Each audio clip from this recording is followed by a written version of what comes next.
Tan Sri, saya ingin mengambil bahagian dalam perbahasan ini. Cuma saya akan memfokuskan berkaitan dengan isu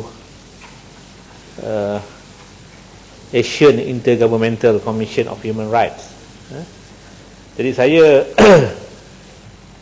baru-baru ini telah bersama dengan YB Batu Kawan dan juga YB Batu Gajah telah menghadiri satu sidang Asian Parliamentary Human Rights, di mana ada beberapa input yang saya rasa saya ingin berkongsi dengan kawan-kawan di sini.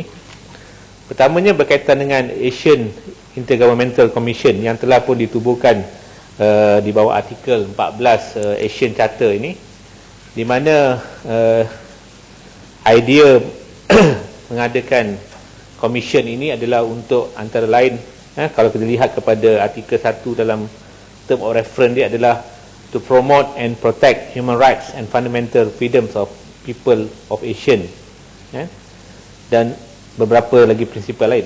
Jadi secara idealnya memang kita merasa gembira lah dengan kewujudan komisen ini, kerana paling kurang negara-negara ASEAN sekurang-kurangnya sudah mula mementingkan tentang aspek kebebasan ataupun hak asasi manusia ini.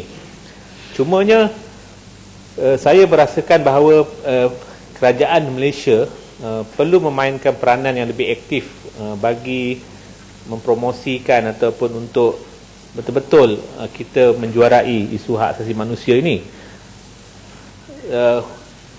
Saya rasa ada beberapa kekangan yang perlu diperhatikan oleh Kementerian Luar, dan saya harap pihak kementerian boleh memainkan peranan untuk membawa isu ini ke peringkat lebih tinggi lagi, untuk memastikan bahawa bukan saja wujudnya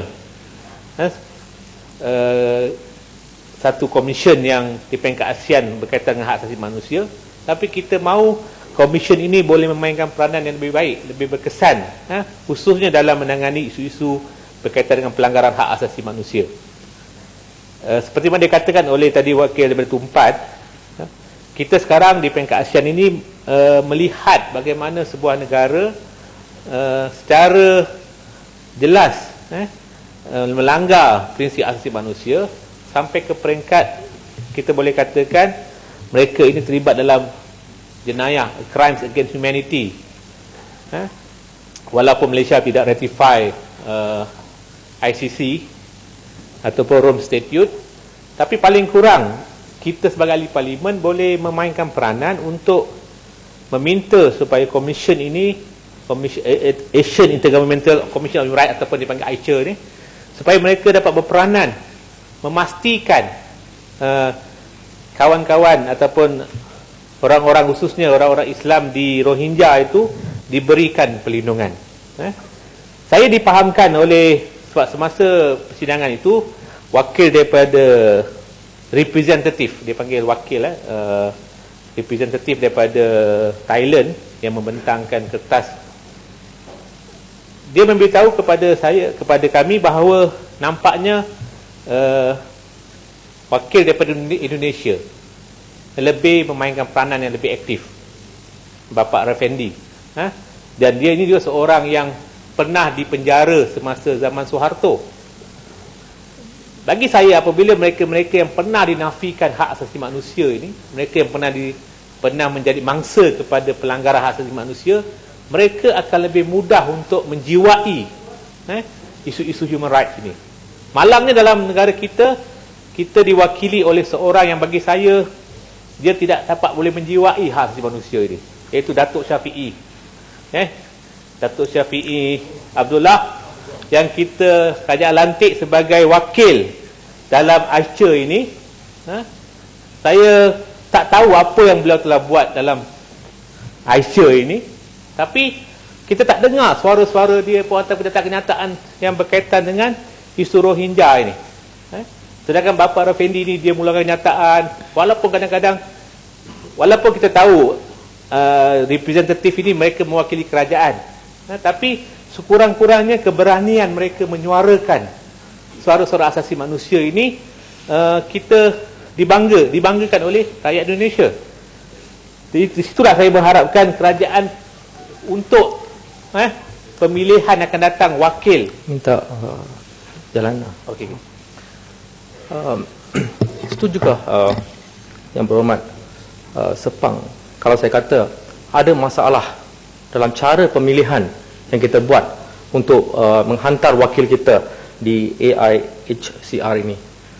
Saya rasa pelantikan yang dibuat oleh kerajaan terus adalah tidak betul, dan saya rasa pelantikan itu seharusnya dibuat melalui parlimen, di mana sesiapa yang akan mewakili negara kita di peringkat antarabangsa, terutamanya seperti dalam AICHR dan sebagainya, perlu mendapat pengiktirafan daripada parlimen kita sendiri.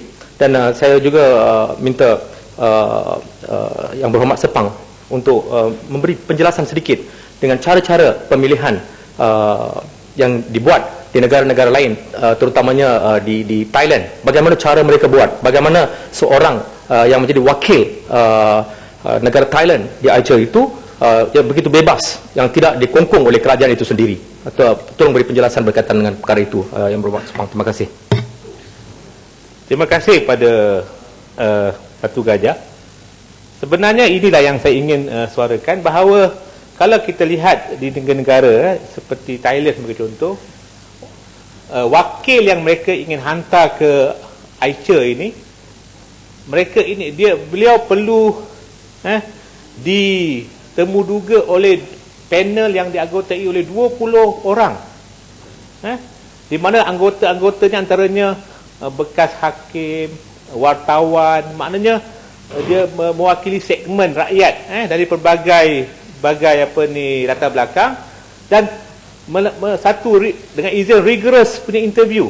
Maknanya dia nak pastikan orang-orang yang dihantar ini memang orang yang boleh bercakap tentang human rights, dan dia memastikan walaupun hakikatnya mewakili kerajaan, tapi dia kata we want you to be independent.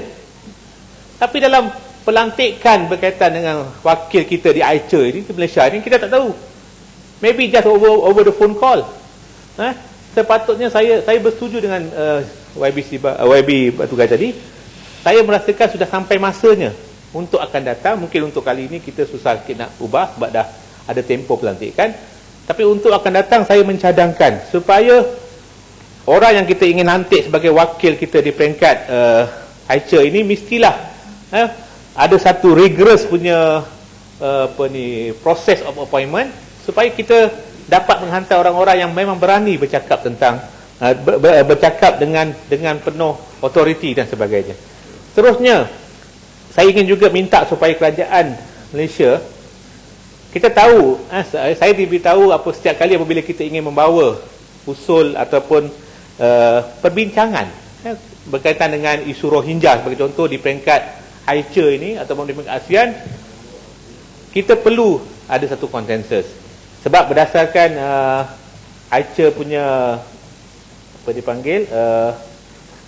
AICHR punya term of reference, dia kata dalam prinsipal yang kedua, the AICHR shall be guided by the following principle, iaitu 2.1, respect for principle of Asian as embodied in Article 2 of the Asian Charter, in particular.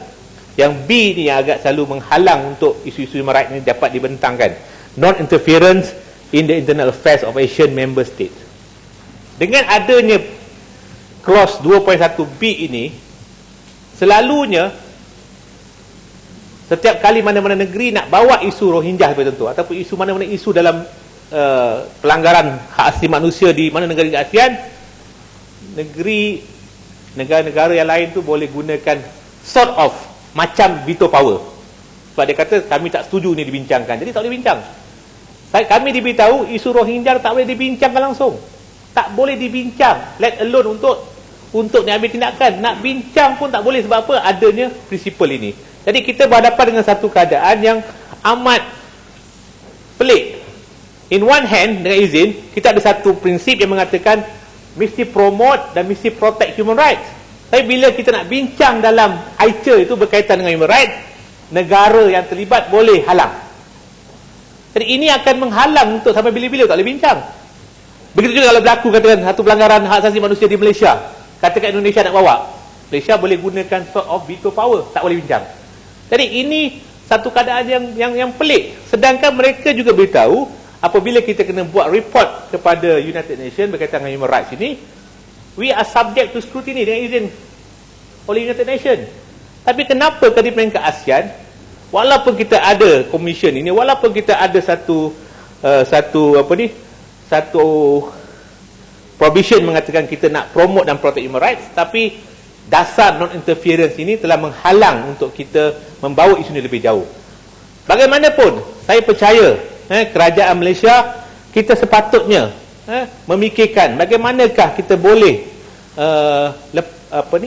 menyelesaikan halangan ini. Sebab saya percaya di zaman global village ini, kita tak boleh lagi berdiam diri apa yang berlaku di negara lain. Dalam isu Rohingya, mereka mengharapkan paling kurang Parlimen Malaysia kita bersama, sebab ini orang telah dibunuh, ada elemen genocide, ada elemen crimes against humanity. Kita mahu supaya kerajaan kita paling kurang di peringkat Parlimen ini, baik Pakatan Rakyat ataupun Barisan Nasional, kita bersama, kurang-kurangnya kita buat satu usul, tak kisahlah usul dibawa oleh kita ataupun pihak kerajaan, kurang-kurangnya kita minta satu tindakan diambil ke atas kerajaan Myanmar di atas pelanggaran ini. Saya diberitahu Presiden Indonesia Bambang Sudiono telah menghantar wakil tulis surat kepada kerajaan Burma, kami nak lihat apa yang berlaku di situ, dan mereka hantar bekas Timbalan Perdana Menteri dia, iaitu Timbalan Presiden Yusuf Kala, untuk jadi wakil Indonesia pergi ke sana. Saya harap Parlimen ini atau Perdana Malaysia, kita mesti hantar satu wakil untuk melihat fact-finding mission di kawasan Rakhine itu, untuk kita buat satu report dan kita bentangkan di Parlimen ini. Dan saya sangat berharap Parlimen ini sekurang-kurangnya kita boleh hantar satu mesej kepada kerajaan Myanmar bahawa Parlimen Malaysia kita bersama dari segi melindungi kepentingan orang, walaupun mungkin kita berlainan agama, tapi isu pelanggaran hak human rights ini, seperti yang dikatakan oleh seorang ahli Parlimen Filipina, is a borderless issue, involving borderless people. Human rights is a borderless issue. Dia tidak disekat oleh sempadan. Dia adalah satu isu yang melanggar ataupun melepasi sempadan. Dan saya sangat berharap kerajaan luar, menteri luar, Parlimen Malaysia boleh mengambil satu sikap yang tegas, sebab dipahamkan Myanmar akan pass 4 bills, 4 rang undang-undang. Dan saya telah dipilih sebagai tuan kuasa untuk study the law itu. Antara rang undang-undang yang dibuat itu, antaranya kesan akhirnya adalah untuk menafikan kerakyatan, citizenship of Rohingya.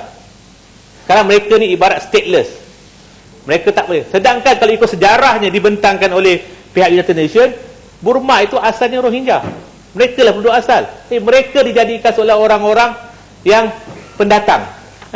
Jadi saya rasa kita sebagai ahli Parlimen tak boleh berdiam diri. Kalau kita betul-betul komit pada human rights, komit benar-benar, kita komit tubuhkan suhakam walaupun ada kelemahan-kelemahan. Tuan Cik Musi, saya nak tanya Sepang. Kita pernah mempunyai satu situasi di mana negara kita amat dihormati, bukan sahaja di kalangan negara ASEAN, tapi juga OIC dan negara Barat, di mana zaman mantan Perdana Menteri Dr. Mahathir menjadi Perdana Menteri dengan lantang dan berani, malah ini menggegarkan negara-negara Barat khususnya. Dan apakah di akhir-akhir ini nampaknya negara yang sama, tetapi di bawah kepimpinan yang ada sekarang, kita membisu 1000 bahasa. Adakah ini disebabkan oleh pimpinan itu sendiri, ataupun adakah kerajaan sebagai satu kerajaan telah mengalih pandangan kita daripada menjadi champion kepada isu-isu ini kepada menyepi diri untuk tidak melibatkan ini kerana ada masalah-masalah lain? Apa pandangan Sepang? Sepang. Terima kasih Sepang. Terima kasih pengurusi. Isu Myanmar ini kita harus ingat semula ialah bila Myanmar dibenarkan untuk menyertai ASEAN, syaratnya ialah dengan syarat dan juga itu adalah janji undertaking kita kepada dunia antarabangsa bahawa kita akan menggunakan approach kita supaya Myanmar kembali kepada landasan demokrasi. Landasan demokrasi itu tidak boleh terhad atas pembebasan Aung San Suu Kyi saja. So kini Myanmar sungguh pun telah memberikan ruang untuk berpolitik secara bebas, tapi golongan minoriti Rohingya masih tertindas. Dan itulah sebab saya percaya harus diambil. Tapi isu sekarang ialah bila kita ambil satu pendekatan serantau. Baru saja 3 hari yang lalu Perdana Menteri telah menyaksikan satu perjanjian perjanjian damai yang ditandatangani oleh bangsa Moro dengan kerajaan Filipina yang akan menghormati hak asasi kaum minoriti Muslim di Filipina. Sudah tentu kaum Rohingya akan tertanya-tanya, kalau Malaysia boleh mengambil inisiatif yang begitu aktif untuk menyelesaikan masalah di Filipina, kenapa penyertaan Myanmar itu yang disyaratkan mereka harus menghormati demokrasi ini, kita tidak mengambil pendirian yang lebih tegas? Apa pandangan Sepang? Terima kasih kepada Sungai Petani, terima kasih kepada Batu. Sebagai respon kepada apa dikatakan oleh Sungai Petani tadi, sebenarnya saya merasakan mungkin juga sebab kerana negara-negara ASEAN ini kebanyakan mereka mempunyai dengan izin baggage pelanggaran hak asasi manusia. Sebab tu mereka sendiri merasa takut untuk nak bercakap tentang human rights ini. Tapi bagi saya, kita semua ada kelemahan, tidak dinafikan. Tapi paling kurang kita boleh memainkan peranan di dalam kekurangan itu.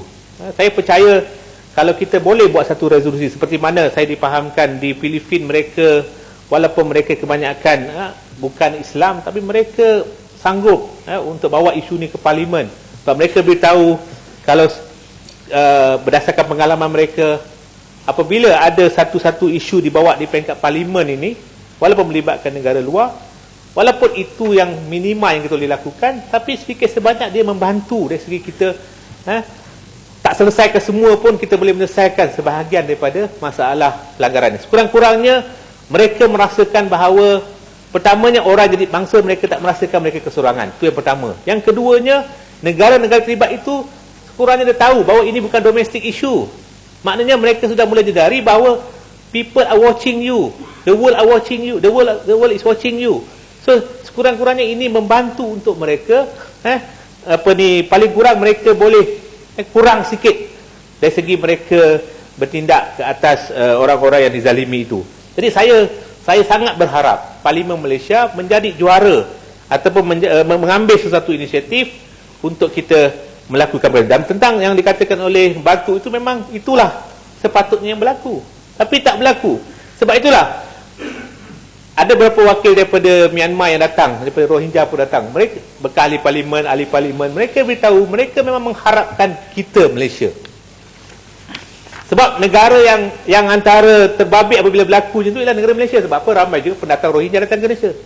Dan malangnya dalam report yang diberi kepada kita, ramai juga yang membuat aduan bahawa mereka merasakan pendatang-pendatang Rohingya datang sini tidak diberikan layanan yang seperti mana yang mereka harapkan. Wallahualam, saya tak tahu. Tapi saya mengharapkan, saya merasakan isu Rohingya ni Malaysia tak dapat lari. Paling kurang kita akan menghadapi masalah pelarian. Jadi kalau kita tak ada ambil sikap proaktif, sikap yang aktif, kita khawatir dengan berlarutannya masalah ini, kita mungkin akan hadapi tempiasnya.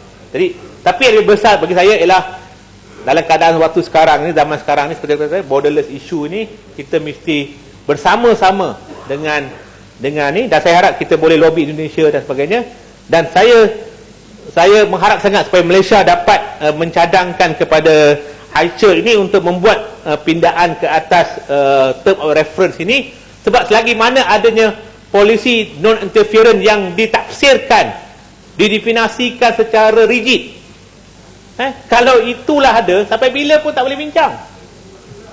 Sebab itulah tak guna kita ada satu principle to promote human right, at the same time tak boleh bincang. Ini satu benda yang nampak contradictory. Jadi saya mengharapkan kerajaan Malaysia melalui Kementerian Luar dapat memainkan peranan, dan saya harap kita selepas ini dapat buat satu usul mengenai isu Rohingya ini. Terima kasih. Sila, Yang Berhormat. Saya ingatkan kepada Yang Berhormat, ini peringkat jawatan kuasa.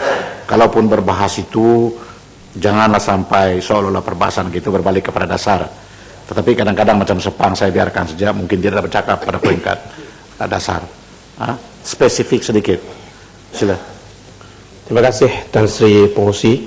Saya ingin turut membahaskan maksud B13 di bawah Kementerian Luar, iaitu mengenai dengan isu Forum Ekonomi Islam yang ke-9. Saya merakamkan setinggi penghargaan dan terima kasih